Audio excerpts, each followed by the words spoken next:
AP ప్రభుత్వం రేపు అసెంబ్లీలో సుమారుగా 3 లక్షల కోట్లతో ఓట్ ఆన్ అకౌంట్ బడ్జెట్ ప్రవేశపెట్టనుంది.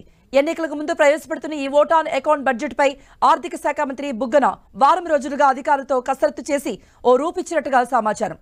పూర్తి స్థాయి బడ్జెట్ పెడుతున్నప్పటికీ 3-4 నెలల అవసరాలకు మాత్రమే అసెంబ్లీ ఆమోదం పొందనుంది. బడ్జెట్ ప్రవేశపెట్టడానికి ముందు సెక్రటేరియట్లో కేబినెట్ ప్రత్యేకంగా సమావేశమై ఆమోదం తెలుపుతుంది. వైసీపీ ప్రభుత్వం రేపు అసెంబ్లీలో ఓట్ ఆన్ అకౌంట్ బడ్జెట్ ను ప్రవేశపెడుతుంది. ఉదయం 11 గంటలకు ఆర్థిక మంత్రి బుగ్గన రాజేంద్రనాథ్ రెడ్డి అసెంబ్లీకి బడ్జెట్ సమర్పిస్తారు. సుమారుగా 3 లక్షల కోట్ల రూపాయలతో బడ్జెట్ అంచనాలు రూపొందించినట్టుగా తెలుస్తోంది.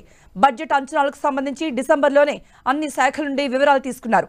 ప్రతి ఏటా బడ్జెట్ అంచనాలు పెరుగుతూ వస్తున్నాయి. గత ఏడాది 2,79,000 కోట్ల రూపాయల అంచనాలతో బడ్జెట్ను ప్రభుత్వం ప్రవేశపెట్టింది. ఈసారి 3 లక్షల కోట్ల రూపాయల వరకు ఉండవచ్చని సమాచారం.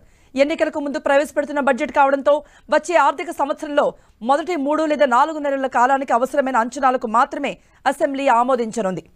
ఈ ఓట్ ఆన్ అకౌంట్ బడ్జెట్ ఆమోదం కోసం ఉదయం 8 గంటలకు సచివాలయంలో కేబినెట్ భేటీ అవుతుంది. బడ్జెట్ ఆమోదంతో పాటు అసెంబ్లీలో ప్రవేశపెట్టే కొన్ని బిల్లులకు కూడా కేబినెట్ ఆమోదం తెలపనుంది. ప్రతి బడ్జెట్లోనూ సంక్షేమ పథకాలకు ఎక్కువగా కేటాయింపులు చేసే జగన్ ప్రభుత్వం ఓట్ ఆన్ అకౌంట్ బడ్జెట్ కావడంతో పథకాల కేటాయింపుల కంటే కూడా ఉద్యోగుల జీతాలు, పెన్షన్లు, రోజువారీ ప్రభుత్వ ఖర్చులు, ఇతర ప్రధాన అవసరాలకు సరిపడా అంచనాలకు మాత్రమే అసెంబ్లీ ఆమోదించనుంది.